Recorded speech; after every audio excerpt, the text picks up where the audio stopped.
Cuando el vuelo procedente de París aterrizó con la suavidad de una hoja flotando sobre el agua en el Aeropuerto Internacional Felipe Ángeles, Madame Vanida, una alta funcionaria francesa, cerró el expediente que sostenía en sus manos. Viajaba a México como parte de una delegación de alto nivel para estudiar las políticas urbanas en América Latina. Formada en el rigor de las aulas de la Sorbona y en los pasillos del poder, Vanida era una mujer que confiaba más en las cifras que en las experiencias, una devota creyente en la infalibilidad de la estadística. En el fondo de su mente, un prejuicio arraigado como una vieja enredadera le susurraba que América Latina, y en particular México, era un caos inherente, un escalón por debajo del ordenado y predecible mundo europeo.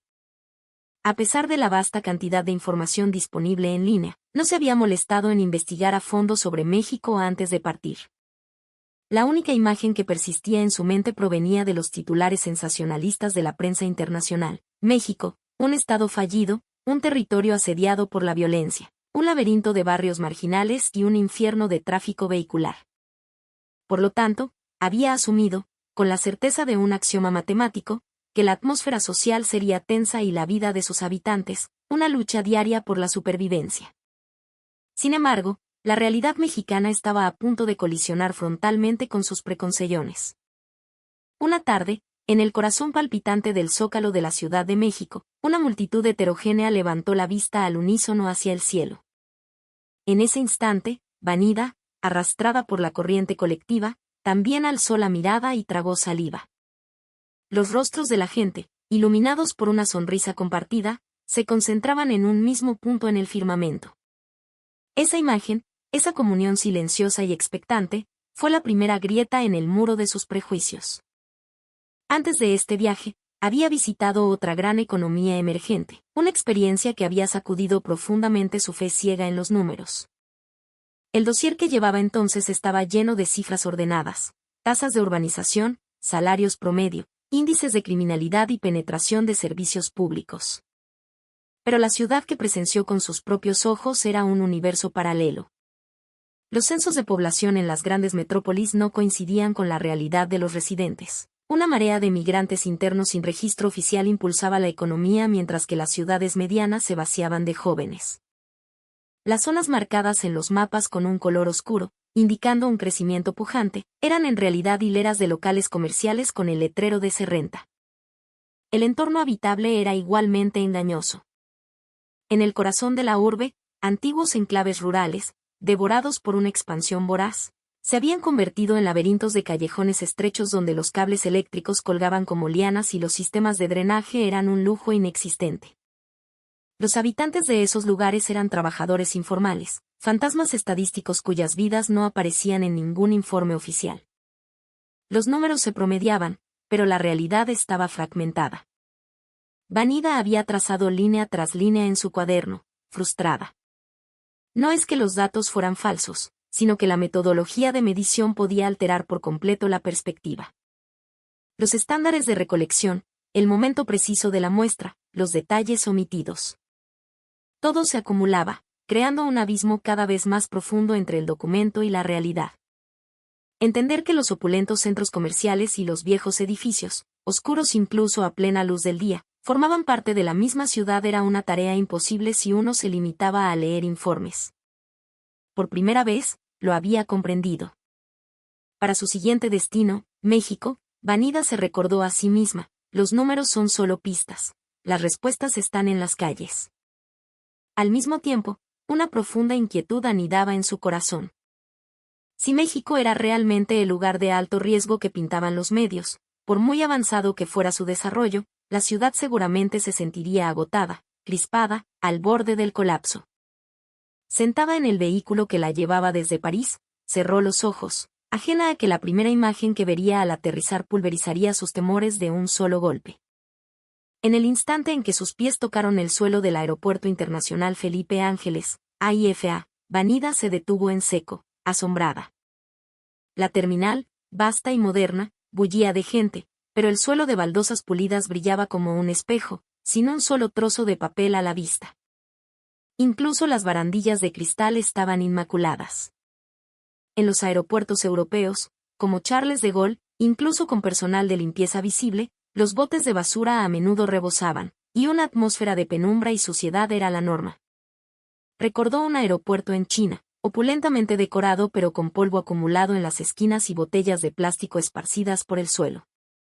Comparado con esos recuerdos, esto era otro mundo. ¿Cómo es posible mantener esta perfección con tanta gente?, murmuró para sí misma. Su sorpresa fue aún mayor en la zona de recogida de equipajes. Cada maleta que emergía de la cinta transportadora estaba colocada con el asa hacia afuera, perfectamente alineada, lista para ser tomada con facilidad. En los aeropuertos de Francia, el equipaje solía ser arrojado con brusquedad, a veces con las esquinas dañadas. Había visto en China cómo las maletas se amontonaban en una montaña caótica mientras la gente gritaba a los operarios. Aquí, en cambio, cada pieza de equipaje parecía tratada como un tesoro. Tanta meticulosidad, incluso donde nadie está mirando, suspiró Vanida, llena de una admiración incipiente. El trayecto desde el aeropuerto hacia el centro de la ciudad en un autobús ejecutivo reforzó esa impresión. Los asientos estaban impecables, como nuevos, y en el suelo no había ni una sola hoja seca.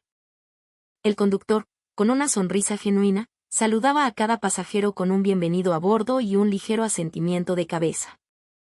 En París, los pasajeros subían en silencio y los conductores se limitaban a revisar los boletos con una expresión impasible.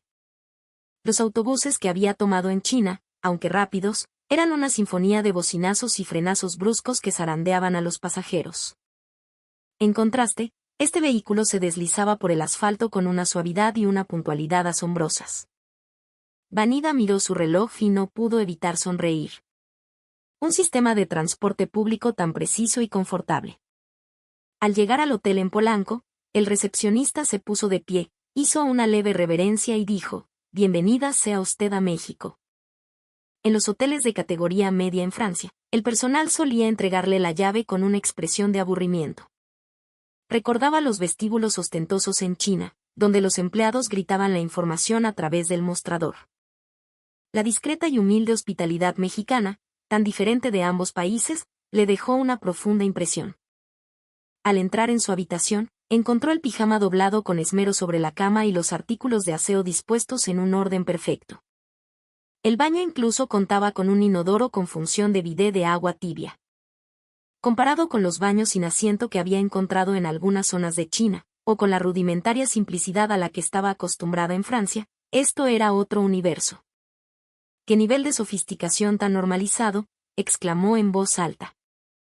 Por la noche, el hotel estaba sumido en un silencio casi absoluto. No se oían risas ni pasos en los pasillos, solo una profunda tranquilidad. Recordó los hoteles de París, donde las fiestas a menudo se prolongaban hasta altas horas de la noche, con un constante murmullo de llamadas telefónicas y televisores a todo volumen. Tumbada en la cama, Vanida se sintió invadida por las preguntas. ¿Cómo podía una sociedad, supuestamente bajo un riesgo geopolítico constante, mantener una calma y un orden tan impecables? Esta pregunta la perseguiría con más fuerza al día siguiente, mientras se adentraba en las entrañas de la ciudad. A la tarde siguiente, Vanida y la delegación caminaban por el Paseo de la Reforma, una de las arterias más emblemáticas de la ciudad. Rascacielos imponentes se alzaban a ambos lados y un río de gente fluía incesantemente por las aceras. Aunque estaba fascinada por el paisaje urbano único de la Ciudad de México, sus pasos no eran ligeros. El recuerdo de las multitudes agobiantes de París y de las ciudades chinas resurgía en su memoria. En las estaciones del metro de París, los empujones y las quejas eran el pan de cada día. En las grandes urbes chinas, una vez casi fue derribada por una estampida humana descontrolada. La idea de que mucha gente equivale a incomodidad estaba profundamente arraigada en su mente. Pero ese día fue diferente. El Paseo de la Reforma estaba, sin duda, lleno de gente, pero cada persona se movía con un ritmo sereno, manteniendo una sutil distancia personal. No había empujones caóticos. Si alguien se detenía para tomar una foto del Ángel de la Independencia, los demás simplemente lo rodeaban con naturalidad. Vanida se preguntó, intrigada, ¿por qué hay tanta gente, pero nadie choca? Mirando a su alrededor, notó que, de repente, la multitud dirigía su mirada hacia un mismo punto en el cielo, hacia el corazón histórico de la ciudad. Cuando las personas miran en la misma dirección, se crea una cohesión indescriptible. ¿Qué están mirando?, se preguntó. Siguiendo sus miradas, alzó la vista hacia el zócalo y tragó saliva. Sobre la fachada del Palacio Nacional, una gigantesca proyección de video mapping cobraba vida. No era un simple anuncio. Era Quetzalcóatl, la legendaria serpiente emplumada, reptando con una gracia majestuosa y surrealista sobre las piedras centenarias. Sus escamas de jade y turquesa brillaban con una luz interna, sus plumas iridiscentes ondeaban con un viento invisible. Por un momento, Vanida se preguntó si era real, pero la lógica le gritó que un dragón de ese tamaño era imposible. Sin darse cuenta, agarró el brazo de su colega. Su colega, con la boca abierta, solo pudo murmurar, increíble. Un joven mexicano que pasaba por allí, al ver su asombro, les explicó en un inglés fluido: es un espectáculo de mapping, celebra nuestras raíces prehispánicas. Vanida apenas podía creer lo que oía. ¿Un espectáculo público de esa calidad? Los anuncios que veía en las calles de París eran, en su mayoría, carteles tradicionales o cajas de luz en 2 dimensiones. Incluso el anuncio de Louis Vuitton en los Campos Elíseos era solo una pantalla 2D brillante. En China, aunque había neons llamativos y pantallas gigantes, las imágenes a menudo se congelaban o el diseño era tosco, carente de realismo. La sensación general era de cantidad sobre calidad. Pero el Quetzalcóatl que danzaba sobre el zócalo era diferente. Parecía tridimensional a simple vista, como si en cualquier momento fuera a despegar y sobrevolar la plaza. Cada escama reflejaba la luz, cada pluma se movía con el viento simulado, incluso su movimiento ondulante era una recreación perfecta de la vida. Era una obra de arte urbano que cautivaba a la gente, trascendiendo la mera publicidad. Era natural que los transeúntes sacaran instintivamente sus teléfonos para capturar el momento. Vanida permaneció inmóvil durante varios minutos, con la mirada fija en el cielo. Esto estaba en una dimensión completamente diferente a los carteles descoloridos de China o a las vallas publicitarias funcionales de Francia. La imagen que tenía de México se estaba desmoronando a una velocidad vertiginosa. Aquí hay una tecnología lúdica, una riqueza que se invierte en crear alegría para la gente, pensó. Un país capaz de crear esto no puede ser pobre ni atrasado. En la voz de Vanida, mientras murmuraba para sí misma, se mezclaban la sorpresa y el respeto. En lo más profundo de su ser, comenzó a sentir que existía otra forma de riqueza, una que no podía medirse con las frías cifras de un informe. La impresión del zócalo aún vibraba en su mente cuando Vanida se dispuso a experimentar otros espacios públicos de la ciudad. Su primera parada fue el sistema de transporte Metrobús. Se acercó a la estación con aprensión. Su experiencia con el transporte público en París estaba marcada por estaciones sucias, olores desagradables y una sensación de inseguridad constante, especialmente por la noche. Recordaba con claridad el metro parisino, donde la gente se abalanzaba sobre las puertas en cuanto se abrían. También tenía frescos los recuerdos del metro en China, donde la marea humana la había empujado hasta casi hacerla caer. Pero en la estación del Metrobús, ambos recuerdos caóticos se desvanecieron. La gente esperaba en filas ordenadas y silenciosas a que el autobús articulado abriera sus puertas. Esta calma y disciplina, tan naturales, parecían un hecho consumado. Al subir, su asombro creció. Incluso en hora punta, el interior del vehículo estaba sorprendentemente tranquilo. Los pasajeros miraban sus teléfonos, leían libros o conversaban en voz baja para no molestar a los demás. Lo que más le llamó la atención fue ver a varias personas durmiendo plácidamente. En Francia, dormir en el transporte público era impensable, uno se convertiría en un blanco fácil para los carteristas. En China, la vigilancia constante para proteger las pertenencias era la norma.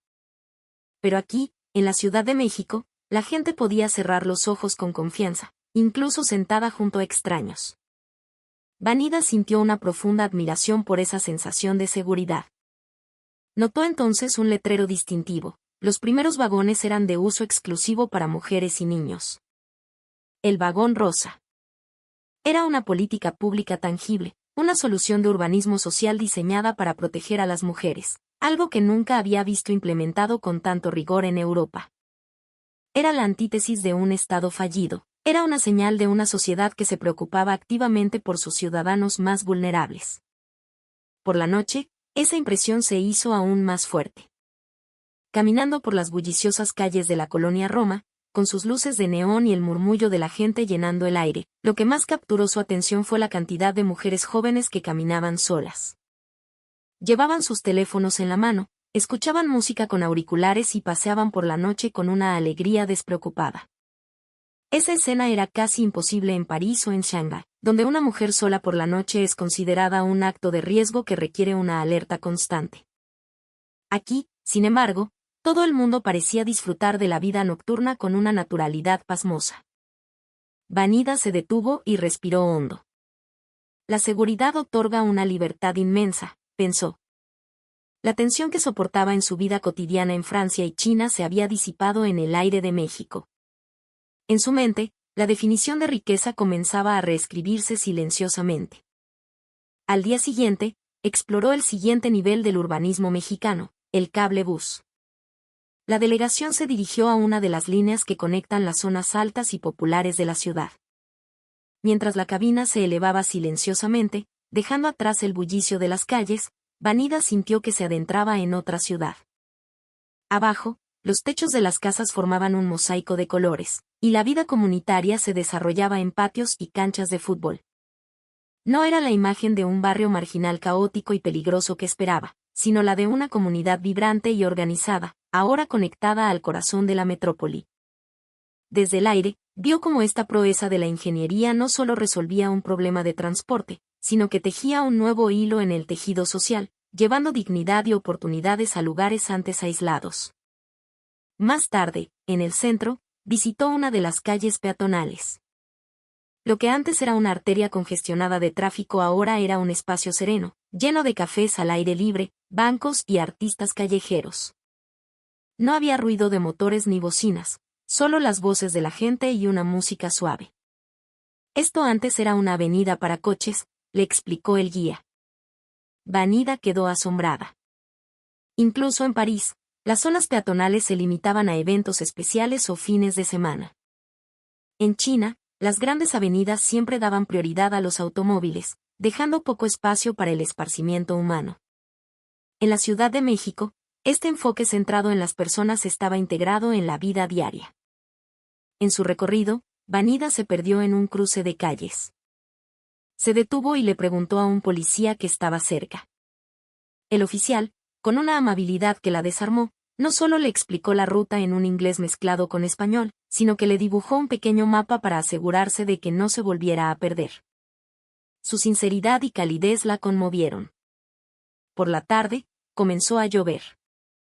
El dueño de una pequeña tienda al borde de la acera le sonrió y le preguntó, ¿gusta pasar a que se le pase la lluvia?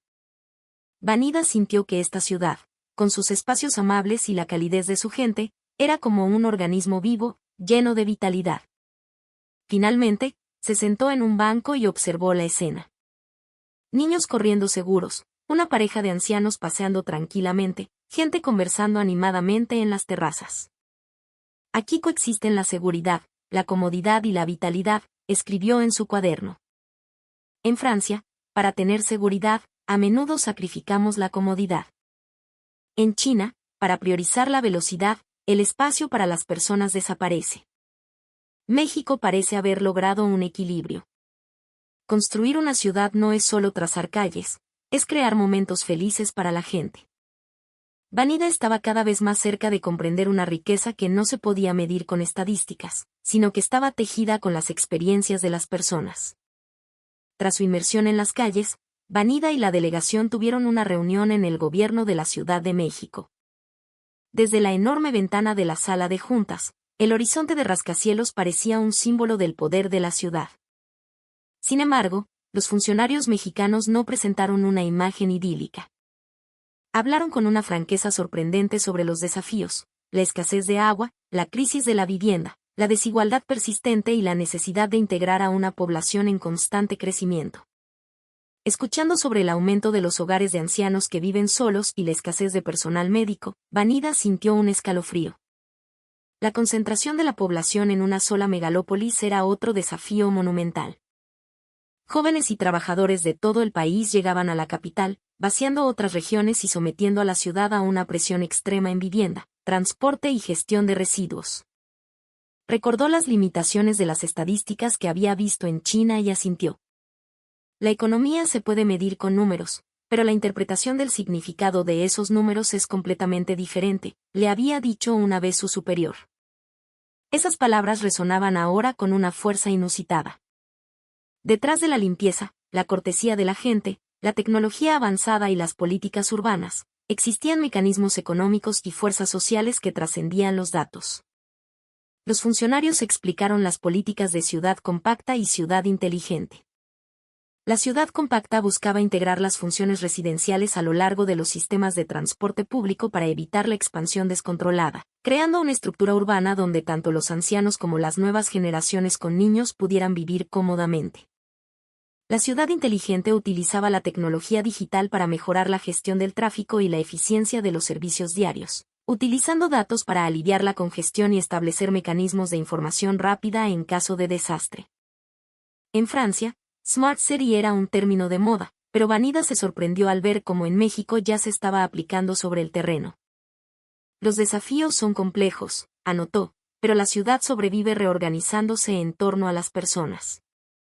La pregunta de cómo proteger la vida que se esconde detrás de los números parecía tener una respuesta en México, una respuesta que se estaba construyendo a base de ensayo y error. Esa noche, durante la cena de clausura, Vanida conversó con su superior. La frase México, país de alto riesgo, todavía retumbaba en su cabeza. Era lo que los medios franceses repetían sin cesar. No podía conciliar ese riesgo geopolítico con la limpieza, la disciplina y las políticas urbanas avanzadas que había presenciado. ¿Por qué México se mantiene tan bien en estas circunstancias?, le preguntó directamente. Su superior dejó la copa de vino y eligió sus palabras con cuidado. En primer lugar, el riesgo del que hablan los medios a menudo se simplifica en exceso. Debes mirar tanto el riesgo de un país como sus activos. México es una de las mayores potencias exportadoras del mundo y tiene unas de las reservas de divisas más grandes del planeta. Vanida ladeó la cabeza, sorprendida. En Francia, se hablaba más de la deuda del país que de sus activos. La deuda pública de México como porcentaje de su PIB, continuó su superior, es considerablemente más baja que la de muchos países desarrollados, incluida Francia. Esto significa que tienen un sistema fiscal increíblemente sólido. No podemos guiarnos solo por las etiquetas de los medios, debemos mirar los datos económicos reales. La fortaleza económica de México le daba la capacidad de hacer frente a los desafíos externos y de seguir invirtiendo en su infraestructura y bienestar social. Mientras tomaba notas, Vanida murmuró, eso significa que la etiqueta de alto riesgo es una exageración que solo enfatiza los factores externos. La crisis que destacaban los medios franceses era solo una parte distorsionada del panorama completo. Se sintió avergonzada. Ella, la experta en datos, había sido manipulada por titulares y prejuicios. Había asumido que la vida de la gente sería difícil, pero la realidad era radicalmente opuesta. A medida que el viaje llegaba a su fin, Vanida repasó las imágenes de México que se habían grabado en su mente. Desde la limpieza del aeropuerto y la puntualidad del transporte público, hasta la disciplina cívica y la coexistencia de tecnología de punta con una cultura milenaria, todo había sido un choque y una revelación. Pero no era solo sorpresa. Como francesa, buscó instintivamente conexiones con su propia cultura. Lo que la conmovió fue la profundidad de la historia y la cultura mexicanas. Al visitar el Templo Mayor, en medio de ese espacio solemne, sintió una sacralidad similar a la que experimentaba en las catedrales góticas de Francia. La gastronomía fue otro puente. La delicadeza y la presentación de la comida mexicana eran algo que un francés, orgulloso de su propia cocina, podía entender fácilmente. Mientras que la cocina francesa realzaba los sabores a través de las salsas, la mexicana parecía celebrar el sabor inherente de los ingredientes, como dos caras de un mismo espejo estético. En la cultura contemporánea, el arte de los muralistas como Diego Rivera y Siqueiros, y la universalidad de figuras como Frida Kahlo, eran un lenguaje compartido. Vio en los ojos brillantes de sus colegas más jóvenes, Al hablar de las películas de Guillermo del Toro o de las fotografías de Graciela Iturbide, como la cultura mexicana había trascendido fronteras y generaciones. En el vuelo de regreso, abrió su portátil para empezar a redactar su informe. La palabra riqueza resonaba en su mente. México era rico. Pero su riqueza no residía en las cifras de un expediente.